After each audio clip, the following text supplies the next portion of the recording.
Sasquatch sightings, Nightcrawler nightmares, and one final tape left deep in the woods. I'm Lincoln, and you've landed on Dread Captures. Brace yourself for raw, unfiltered footage that challenges everything we thought we knew. Because sometimes, the real terror is when the hunter becomes the hunted. On November 11th, 2008 at exactly 8:56 p.m., a trail camera in an old homestead captured something extraordinary. The property owners were reviewing their usual nighttime images when they spotted something that made their blood run cold. There, in the infrared footage, stood a semi-translucent figure with a distinctive hunched posture, carrying what appeared to be a large knife. Here's where it gets even more chilling. The figure only appeared in one frame of the 3-shot sequence, vanishing completely just 13 seconds later. But it's the date that caught everyone's attention, November 11th.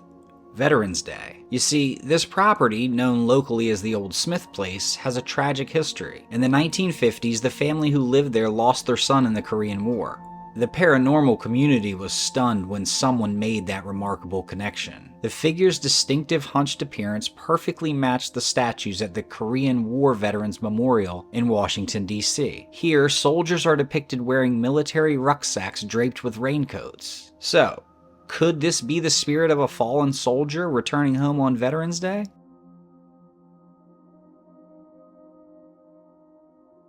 Before it was the new thing to do, one of Mexico's most respected skywatchers featured something that would open a new chapter in UFO history. While conducting his regular rooftop observation, Salvador spotted what he initially thought was just another UFO. But when he zoomed in, what he saw through his viewfinder left him stunned. There, suspended high above the city, was a dark humanoid figure spinning slowly on its axis. The entity remained perfectly still, arms and legs outstretched, defying gravity. No parachute, no wings, no visible means of propulsion. Just a human-like form floating in the sky. After several minutes of this eerie display, the figure moved behind a building and vanished. But here's where it gets even more interesting. Months later, in December, Salvador recorded another Hombracito Volador, Little Flying Man, in the exact same location. But this time, he wasn't alone in these sightings. Another respected researcher had captured similar footage he'd initially kept private due to its bizarre nature. Mexico leads the world in unexplained UFO encounters. Could these sightings start to explain some of them? A local resident brought this intriguing photograph to experts. Captured near a museum in an area known for Bigfoot sightings. Hey Mike, what are we looking at here? It looks like a bear or Bigfoot or something. Yeah, it does look like that. Well, this is a photograph that was brought in by a local person, a local resident who had been in the museum before. And this was taken by a friend of his. And this was shot just up the hill from where we recorded our fabulous scream and where we shot our video of the Bigfoot in the apple orchard. So it's in an area where we have known sightings, and we have a history of sightings. So, you know, once you've established an area as a possibility, then you see something, your mind tells you, oh, look, there might be a Bigfoot. But if you also notice in the photograph, there's a couple of Rottweilers in the foreground there, a couple of dogs, and they're looking much too casual, I would think, for that to be an animal that close by. I mean, I suppose it could be upwind, so they haven't caught its scent and they haven't seen it because of their vantage point. It's a possibility. I was told the dogs are both pretty old and kind of sick. That's a possibility. But I think it's more likely that what you're seeing there is a case of pareidolia, that is, light and dark shapes coming together in such a way to give the impression of something. The human mind has a tendency to want to make sense out of chaos, and so when we look into a mass of light and dark shapes, we start looking for recognizable objects, and making decisions about negative and positive space. And so it's very easy to zoom in on something that for a second takes on a recognizable shape, and then to think you're seeing something that you're not. And I would have to say that's my impression of what's going on here. But of course, I can't completely rule out that might be just what it looks like. It might be a giant ground sloth or a Bigfoot or a grizzly bear or something. I don't know. Our story takes us to downtown Los Angeles, where Google Earth captured something unsettling. The satellite images reveal the word help, written reportedly in the dirt of an empty lot, along with the words Trafico and LAPD. These desperate messages, visible from high above, immediately caught the attention of millions online. What LAPD officers responded to the scene near the 101 freeway in Mission Road. Local news station KTLA dispatched helicopters to get a closer look. The aerial footage confirmed something chilling. The messages were still there, etched into the ground, a cry for help that refused to fade away. Everyone online automatically jumped to human trafficking and other sinister activities, which I can't blame them. But here's where it takes a twist. Local investigators, who were ready for a battle and ventured to the site, discovered the truth behind these mysterious markings. A man named Jose, who's known to local authorities, had been creating these messages for years. Through the records, the LAPD confirmed that they had had multiple encounters with him, but he'd consistently refused both housing and mental health evaluations. Hopefully Jose can get the help he needs. I'm just glad it wasn't something more diabolical.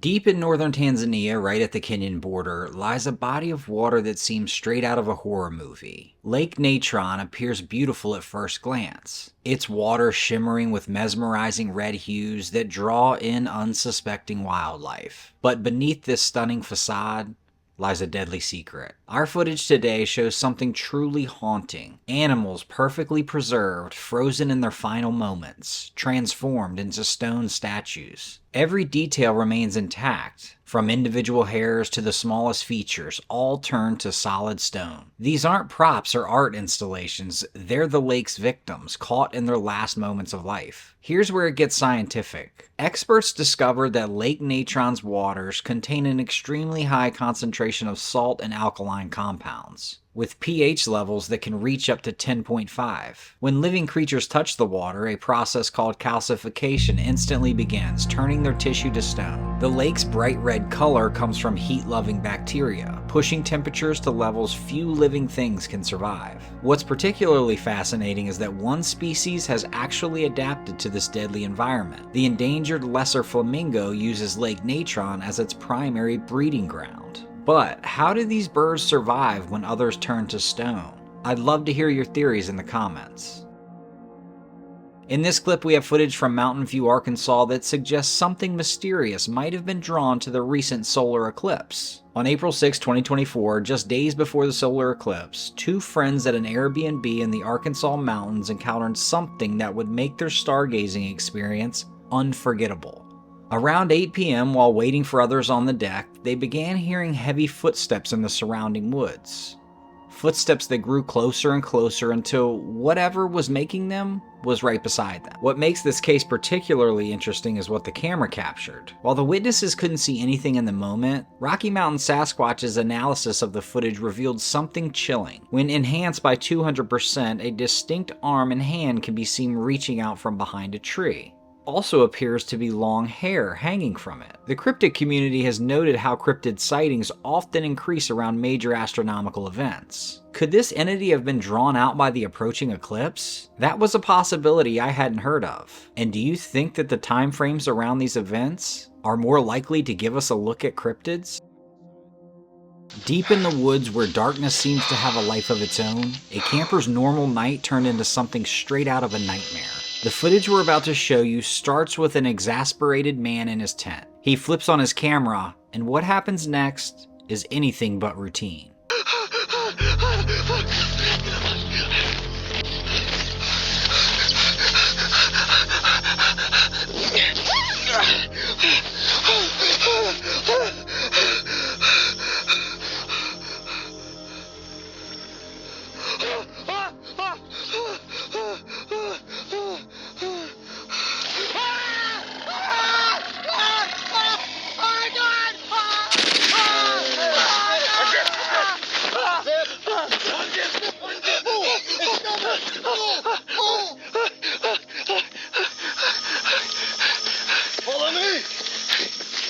Through the tear of his tent, he encountered something that centuries of Native American folklore has warned us about: a Windigo. Before he could process what he was seeing, armed figures burst through the tree line in active pursuit of the creature.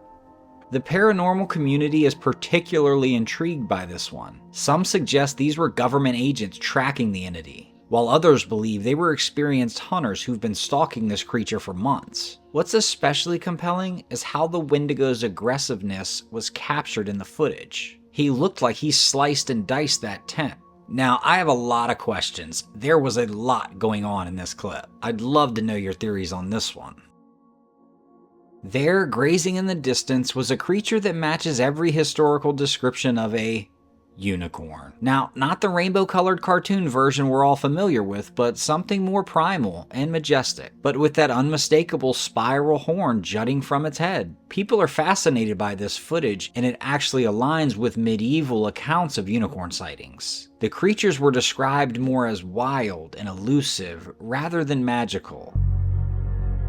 Anytime you take a walk in the woods at night, there's always an element of risk. But I tell you, nothing could have prepared this hiker for what their camera captured.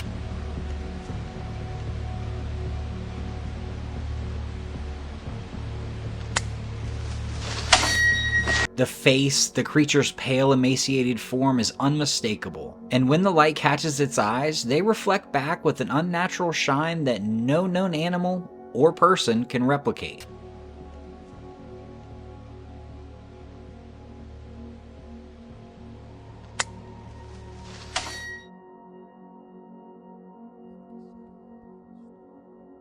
Between Columbia Falls and Glacier National Park, and what local skier Julian describes as an unbelievably remote area, something massive left its mark in the pristine snow. The photographs show a series of deeply impressed tracks, each print significantly larger than Julian's ski boots. And if you know anything about ski boots, well, those aren't small. What makes these prints particularly intriguing is their unusual feature.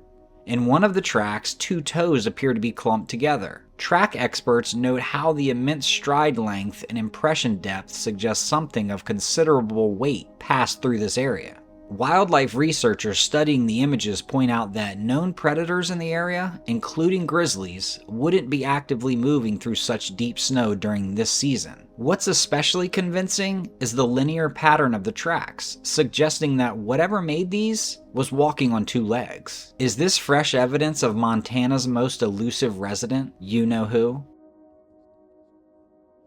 Deep in the Blackfoot Reservation of Siksika, Alberta, where the ancient Rockies meet tribal lands, something astonishing was captured on camera. But it's not just what the lens caught that's got our attention, it's what was left behind in the soil. The investigation team discovered not one, but multiple tracks in the area, including what some are saying is unprecedented, a smaller set of footprints suggesting a juvenile Sasquatch. That's right, we might be looking at evidence of family groups moving through these protected territories. Cryptozoologists are particularly intrigued by the location. These tribal lands, they offer something increasingly rare. Vast stretches of undisturbed wilderness protected from modern development. Frankly, throughout the Rocky Mountain Range, we're seeing a pattern emerge. These beings appear to follow ancient pathways, the same routes that indigenous people have known about for generations. They're very much finding protection in these pathways. But here's what makes this case different.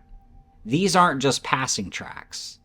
The presence of juvenile footprints suggests that these creatures aren't just moving through. They're living here, raising families in these sacred spaces. So the question is, have these beings found sanctuary in the last places where nature's rights are still protected? On a frigid January evening at exactly 6:40 p.m., a trail camera captured something extraordinary on a remote dirt road. In the darkness, two figures appeared, one standing motionless on the path, while another, more mysterious entity, lurked to the left. What makes this footage particularly gripping is the left figure's distinctive appearance. Those familiar with the Fresno Nightcrawler phenomenon will recognize the characteristic leggy form, almost like the bottom half of a deer standing upright, but with that unnatural mechanical movement that's become their signature. The paranormal community is divided. Some see nothing more than a deer and someone in a winter coat. Others point to the unnatural stance and the fact that this was the only photo transmitted that night, despite the camera's instant transmission capability. Could these elusive creatures be expanding beyond their usual California territory? And again, why just one photo? Back in 2009, an experienced outdoorsman named Philip decided to document what should have been a routine solo camping trip. The early footage shows nothing unusual, just a seasoned camper setting up his site in the rain. The kind of content Philip regularly shared with his viewers. As night fell and the rain subsided, Philip settled in by his campfire. The video shows him completely at ease, clearly experienced with solitary wilderness camping. But in the final moments of his last upload, something absolutely terrifying unfolds. I'm just sitting here chilling out. So that's very cool.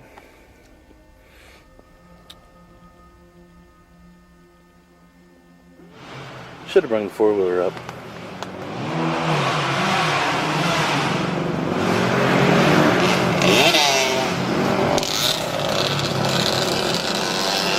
Cool. Well, it's starting to sprinkle out here, so I moved up under the tent. Big bed. Plenty of room over here. It's raining, so... Well, it's more sprinkling than anything, but I just want to leave it like that in the rain. It's kind of calmed down a lot now. It's really not as bad. It's not bad, though. I'm kind of on I kind of positioned the tent on a hill. So it'll all kind of wash down the hill and won't really mess with me. I've checked the inside of the tent out, inside the room there, and everything seems about 2 minutes, maybe 10 minutes after I just talked to you the last time, it started pissing the rain. Oh my God.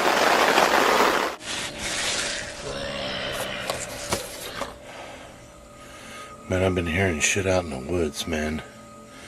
Like a growling and like a grunting. I don't know what to really say, man. You know, it's one of those things that you just like, you start walking out and you look at, and then fucking nothing's there. That shit was out there, but man, there's something making it.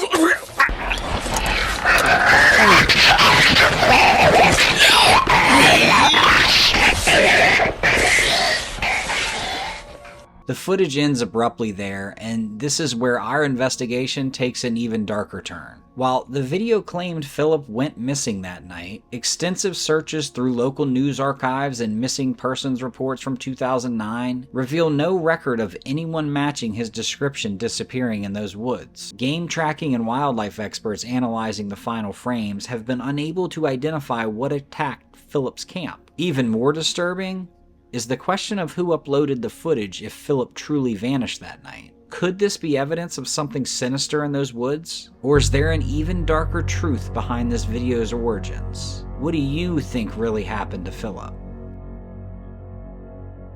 A beautiful scene of a grandfather dancing with his granddaughter quickly takes a frightening turn. As they continue to dance, moving left to right, we see a figure emerge, and as the two continue to move, this entity follows them. Nobody at the party is any the wiser. They didn't notice this until the mother looked over the video and noticed this strange apparition. Now, in happy times like this, you'll often see a relative that has passed come to visit, but this family says they don't have anyone that's passed over that would do that. In turn, this leaves them to believe that they've captured a real demon here. What say you guys?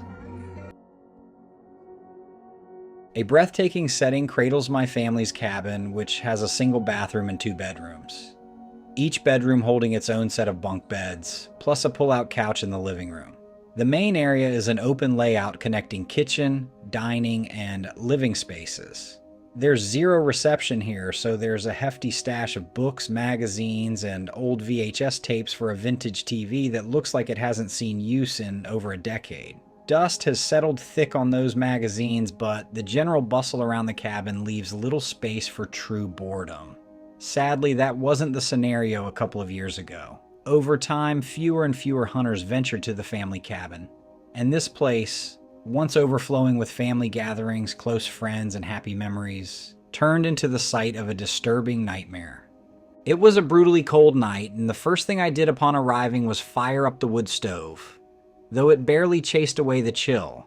Outside, snow piled high, silencing everything under a muffled hush. While I stood over the stove heating a can of soup and a separate pot of water for hot chocolate, I realized I'd only be staying one night, yet I felt more alone than ever. For the first time in the cabin's history, I was the only occupant that November evening. Everyone else had other commitments. My dad had just started a new job that required him to work early the next morning, which he didn't mind because it was a step up. And my uncle and cousins were hunting elsewhere, over an hour's drive away, so they'd have to wake at an unreasonable hour to reach their blind. I couldn't fault them for wanting a tad more rest, but that left me here in solitude, tinkering with an ancient VHS player for a bit of entertainment. After giving up on the temperamental TV, something at the front window snagged my attention. A figure stood there, staring in at me. I nearly knocked myself over backing away, colliding with the dining table. When I refocused, nothing was there. I tried to chalk it up to a trick of the snowfall and maybe a dose of cabin fever. Flipping on every light, I wasn't eager to catch another glimpse of a phantom shape. A third of the way into my movie, I'd already downed my soup, and half a mug of hot chocolate waited on the wooden table. My hunting gear was strewn across the chairs and table, and I'd cleaned my rifle earlier, propping it in the corner near the couch, mere feet from where I sat. When the movie ended, I stayed put, staring at the ceiling as a chilling realization crept over me. I had the creeping feeling of being watched. I scanned each window in search of eyes lurking in the darkness. That's when I noticed my great-grandfather's deer mount above the entertainment center, the one that was supposed to face the back wall, was glaring right at me. I screamed as its neck made horrific popping sounds like bones separating from their sockets. The head appeared to size me up, and with another sickening crack, its lower jaw smacked the floor in a heavy thud, scattering teeth across the cabin's wooden floor. Right when my screams reached their peak, I jolted upright from the couch, drenched in sweat, realizing it was only a nightmare. Heart hammering, I checked the microwave clock. 3 a.m. The deer mount was angled correctly now, but I couldn't bring myself to look longer than a second. I still felt eyes on me, but I tried to brush it off, resurrecting the dying fire in the stove and heading to the sink to fill a pot for coffee. My plan was to start hunting in a couple of hours. Halfway through filling the pot, the old floorboard behind me creaked as though stepped on, jolting my heart into my throat. I stood there, stuck between the urge to dash or turn around. Eventually, I mustered the nerve to look, but nothing was there. The figure I'd glimpsed outside, the gruesome dream, and that phantom step combined into raw terror. Yet I planned to leave for my blind around 5:30 and was too stubborn to abandon those plans. I usually left earlier, but waiting so long in darkness didn't sit well with me tonight. I must have dozed off on the couch because I woke to a loud pounding on the door. My stomach flipped as I waited for a second knock. Instead, I heard my dad's voice, sounding worried from the other side. I rushed to open it, then hesitated. Why was he knocking at all if the door was unlocked, and why hadn't I heard his noisy diesel truck? As I stepped back, I caught sight of something in the mirror hanging to the right of the door. It reflected the living room and kitchen, and there, crouched in the center of the floor, was a figure ready to leap. My blood turned to ice. It looked like a deer, but its hide hung in tattered pieces, and its antlers branched out at jagged angles.